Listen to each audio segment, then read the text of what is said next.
रहिए। दशमी विद्यमान एकादशी का त्याग किया जाता है और द्वादशी युक्त एकादशी को सर्वश्रेष्ठ कहा गया है। लेकिन यहाँ एकादशी तिथि के क्षय होने के कारण त्रयोदशी तिथि अर्थात 31 दिसंबर 2025 को ही पुत्रदा एकादशी का व्रत मान्य होगा। शास्त्रों के अनुसार 31 दिसंबर 2025 को पुत्रदा एकादशी का व्रत है। इस व्रत का पारण 1 जनवरी को 2026 में सुबह 6:37 से लेकर 8:37 के मध्य करना शुभ होगा। पुत्रदा एकादशी व्रत का पारण इसी समय में अवश्य कर लें। इसके पारण का शुभ मुहूर्त क्या है? इस पुत्रदा एकादशी का व्रत किस विधि के अनुसार करना चाहिए ताकि दंपतियों के घर में पुत्र रत्न की प्राप्ति हो, अर्थात उनके घर में भगवान श्री कृष्ण जैसी ही संतान पैदा हो, उनके घर में पुत्र पैदा हो सके। जो लोग विवाह के बाद दुखी रहते हैं, उनके घर में संतान नहीं हो रही है, उनके घर में पुत्र नहीं है, तो वह एकादशी का व्रत रखें।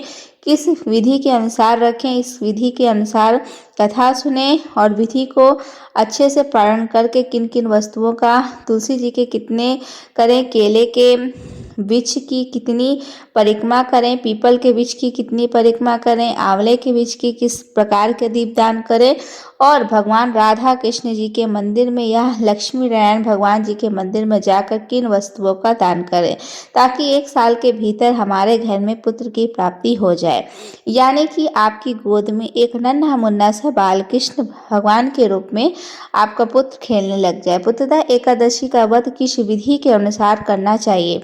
सर्वप्रथम जो एकादशी व्रत का नियम है वह लगभग एक जैसा ही होता है, लेकिन इसमें विशेष क्या है? जो पुत्रदा एकादशी है, दशमी तिथि के दिन ब्रह्मचर्य का पालन पति पत्नी अवश्य करें, चावल बिल्कुल भी ना खाएं, सात्विक भोजन करें और दशमी तिथि के दिन भी एक समय ही भोजन करें और संध्या के समय अर्थात रात को गौ माता का दूध पिएं और संभव हो सके तो गौ माता के पीछे पछवाड़ा जो हो जिस पर गौ माता ने बछड़े को जन्म दिया है उसका दूध आप दशमी तिथि की रात्रि को ग्रहण करें। और यदि आपका पुत्र की कामना है तो थोड़ा सा कष्ट आपको उठाना पड़ेगा। व्रत के अर्थ होता है शरीर को थोड़ा सा कष्ट देना, तप करना, व्रत करना, यह कष्ट देकर ही संभव है। दशमी तिथि के बाद ब्रह्म मुहूर्त में सूर्योदय होने से पहले आप प्रातः 4:30 बजे उठकर जाइए, पति पत्नी स्नान करें और स्नान करने के बाद सर्वप्रथम आपने जल में आंवला अवश्य डालें, थोड़ा सा गंगा जल अवश्य डालें और स्नान कर लें। बिल्कुल पवित्र स्थान वस्त्र धारण करें। इन दिन भी अपने ब्रह्मचार्य ही करना है, कुछ गलत ना सुनना, न कुछ गलत करना, देखने के लिए कुछ गलत गंदा ना देखें, गलत गंदा न बोलना, गंदा स्पर्श किसी का आपस में पति पत्नी उस भावना से कदापि न करें। और स्नान करने के बाद शुद्ध पवित्र वस्त्र धारण करें और ध्यान रखें पुरुष हमेशा श्रेष्ठ वस्त्र धारण करें, स्त्रियां पीले वस्त्र धारण करें। स्वच्छ वस्त्र धारण करने के बाद सर्वप्रथम भगवान सूर्य को आपने अर्घ्य देना है। तांबे के लोटे में थोड़ा सा गुड़ डालकर, लाल सिंदूर डालकर, लाल पुष्प डालकर और आप सूर्य भगवान को इस मंत्र के साथ सर्वप्रथम अर्घ्य दें।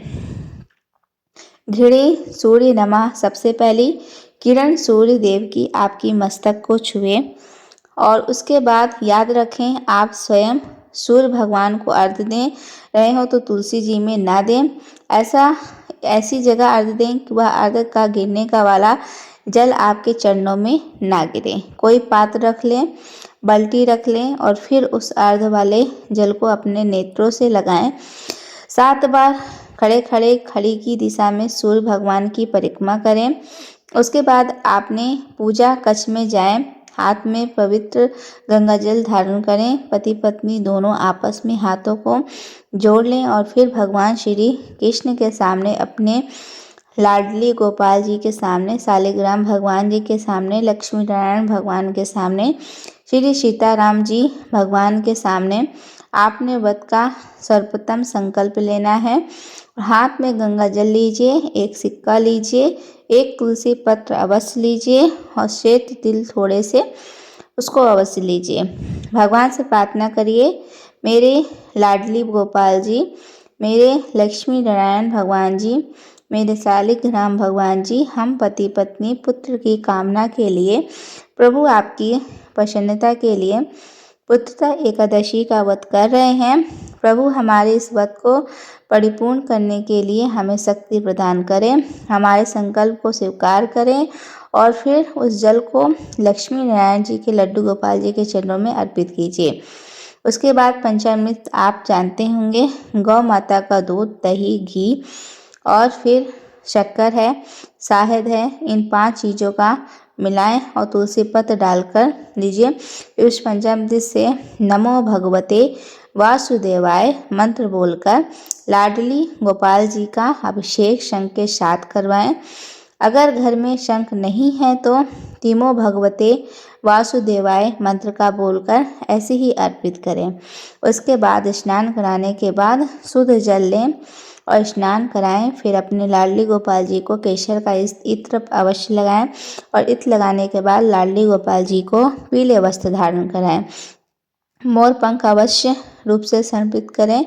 उनके चरणों में 11 तुलसी के पत्ते श्री कृष्णाय नमः, श्री कृष्णाय नमः नमः लाडली गोपाल जी के चरणों में इन पात्रों को समर्पित करें।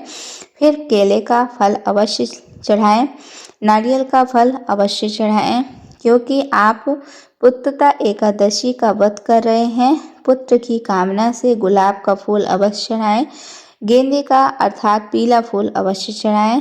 फिर बड़ी ही भाव श्रद्धा के साथ आरती करें और फिर भगवान को पंचामृत का भोग लगाएं, तिल का भोग लगाएं, पीले फलों का भोग लगाएं और शंकर कंद का भोग अवश्य भगवान को लगाना चाहिए। एक थाली के अंदर थोड़े से तुलसी पत्र रखिए, 2 केले के फल रखिए और थोड़ी सी दक्षिणा रखिए और एक पीला वस्त्र अवश्य रखिए। हाथ में गंगा जल पति पत्नी धारण करें, तुलसी पत्र धारण करें और याद रखें कि हाथ में गंगा जल समाप्त नहीं होना चाहिए, गिरना नहीं चाहिए। और यह पौष के शुक्ल पक्ष की पुत्रता एकादशी है, इसे बैकुंठ एकादशी भी बोलते हैं।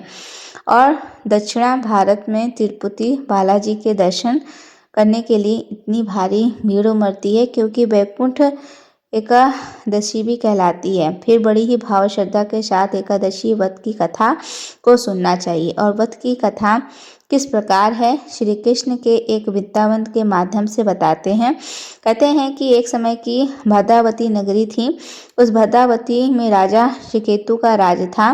राजा श्रीकेतु वहाँ पर राज करते थे। वे बड़े ही धर्मात्मा थे, अनेकों पुण्य करते थे, ब्राह्मणों की सेवा करते थे, जरूरतमंदों की सेवा करते थे, दान पुण्य करते थे, कुएं तालाब बावली बनवाते थे, संतान की भांति अपनी प्रजा का पालन करते थे। समय व्यतीत हुआ तो ऐसा समय आ गया कि उनके पितरों को भी रोना आने लगा। अब उनके पिता भी श्राद्ध हैं जो स्वीकार नहीं करते थे, उनसे वह स्वयं भी परेशान थे। कारण यह था, अब राजा की उम्र ढलने लगी थी परंतु उनके कोई पुत्र नहीं था और अगर पुत्र नहीं होगा तो राज्य का शासन कौन चलाएगा, उनका उत्तराधिकारी कौन बनेगा।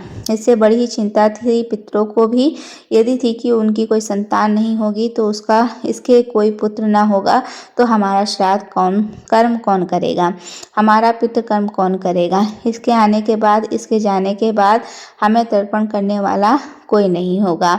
इसलिए वह पितृ भी रोते थे और वह राजा भी सदा दुखी रहता था। राजा ने अनेकों उपाय किए परंतु कोई लाभ नहीं हुआ। अब राजा बड़ा ही परेशान होने लगा, मंत्रीगण भी परेशान रहने लगे।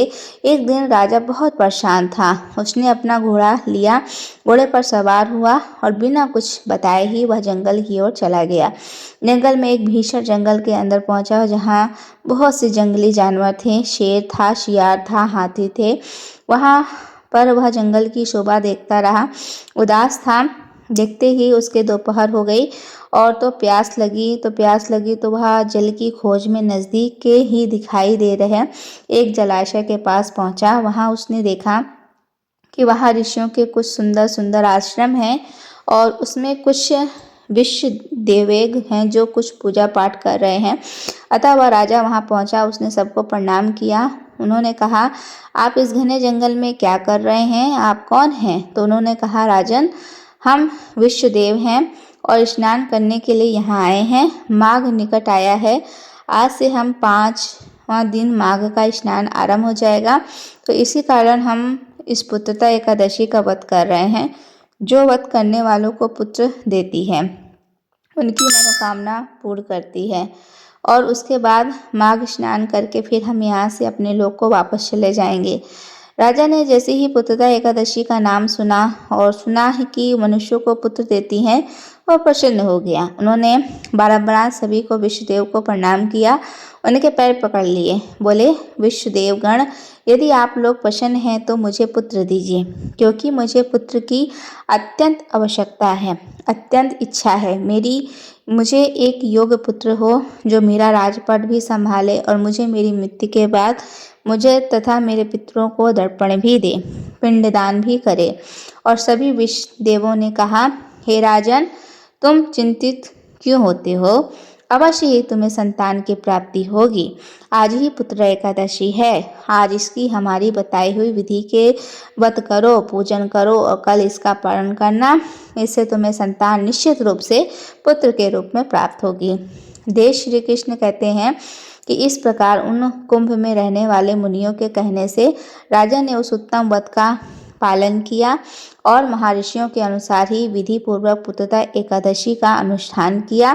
फिर द्वादशी को पारण करके मुनियों को चरणों में बारंबार मस्तक छूकर राजा ने अपने घर को लौटाया।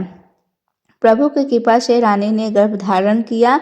प्रसव काल आने पर पुण्याकर्मा राजा को देवयशस्वी पुत्र की प्राप्ति हुई, जिसने अनेकों गुणों को पिता को संतुष्ट किया। वह प्रजा का पालक कथा महान संतान के रूप में महान राजा के रूप में स्थापित हुआ।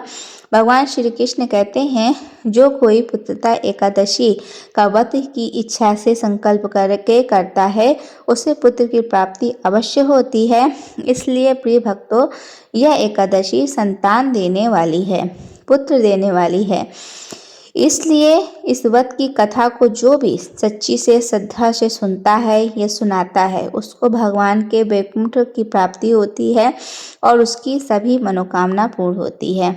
कथा पूर्ण होने के बाद नमो भगवते वासुदेवाय मंत्र का उच्चारण करें। वह जल को अपने हाथ में गंगा जल और तुलसी का पत्ता लिया था, उसको मस्तक से लगाकर तुलसी पात्र के साथ उस जल को ग्रहण करें और जो अपने सामग्री रखी हुई है पीले कपड़े में, उस नारियल को दोनों केले के फलों में तुलसी के पात्रों को और दक्षिणा को बांधकर सीधे लक्ष्मी नारायण भगवान के मंदिर में या राधा कृष्ण के भगवान के मंदिर में या सीताराम के भगवान के मंदिर में या नरसिंह भगवान के मंदिर में जाकर मस्तक से लगाकर पुत्र की कामना करते हैं। भगवान की चरणों में उसका अर्पित करें। फिर 4 परिक्रमा भगवान लक्ष्मी नारायण भगवान के मंदिर में करें और एक दीपदान अवश्य करें और भगवान के चरणामृत को अवश्य ग्रहण करें। आपने घर में आए हैं, सुमंगल मंगल बोलते हुए, सुंदर संबंध सुनते हुए, कीर्तन करते हुए पूरे दिन को व्यतीत करें। रात्रि में हो सके तो जागरण अवश्य करें और द्वादशी के दिन शुभ मुहूर्त में पारण करें। नमो शिवाय, श्री महालक्ष्मी नमः, नमो भगवते वासुदेवाय, जय माँ सरस्वती, जय श्री कृष्णा, राधे राधे। तो ये थी कथा और विधि विधान जो हमने आपको बताई। अगर पसंद आई होगी दोस्तों तो कमेंट सेक्शन में जय श्री हरि विष्णु लिखकर ज़रूर जाइएगा। और आप सभी